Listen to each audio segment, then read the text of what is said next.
Food safety and standards authority of India FSSAI చేసిన survey ప్రకారం 1791 milk samples లో 68.4% కల్తీ అయిపోయి ఉన్నాయి. ఇటీవల ఓ ప్రముఖ మార్ట్లో 450 లీటర్ల కల్తీ నెయ్యిని అధికారులు స్వాధీనం చేసుకున్నారు. 2 రోజుల క్రితం పానీపూరి, 2 నెలల క్రితం పీచు మిఠాయి, అంతకుముందు తేనె, గుడ్లు, బియ్యం, కారం పొడి, బెల్లం, ఇలా చెప్పుకుంటూ పోతే చిన్న పిల్లలు తినే చాక్లెట్ల నుండి ప్రతి వస్తువు కల్తీ అయిపోతోంది.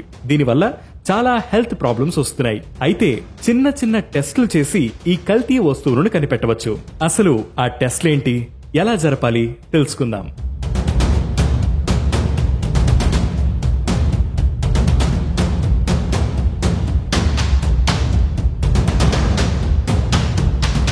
తేనెను గ్లాసు నీటిలో కలిపినప్పుడు స్వచ్ఛమైన తేనె గ్లాసు దిగువన ఉండిపోతుంది.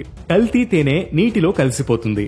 ఇక వెన్న లేదా నెయ్యిలో కొద్దిగా హైడ్రోక్లోరిక్ యాసిడ్, పంచదార మిశ్రమాన్ని కలిపి 5 నిమిషాల తర్వాత అది ఎరుపు రంగులోకి మారితే కల్తీ జరిగిందని అర్థం.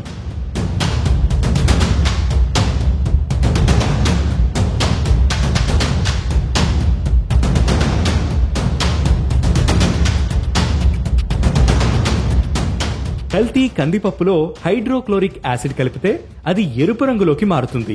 శనగపిండిలో నీళ్లను పోసి కలిపితే ఆ నీళ్లు ఎరుపు రంగులోకి మారితే కల్తీ జరిగినట్లు అర్థం చేసుకోవాలి. కల్తీ బెల్లాన్ని నీటిలో వేసి కరిగించినప్పుడు అడుగున తెట్టులా తేలిపోతుంది. ఇక కల్తీ లవంగాలు, మిరియాలు నీటిలో తేలిపోతాయి. పండ్లు, కూరగాయలు తాజాగా కనిపించేందుకు కలర్ వాడతారు. కాబట్టి నీటిలో వేసినప్పుడు నీటి రంగు మారితే అది కల్తీ అని అర్థం.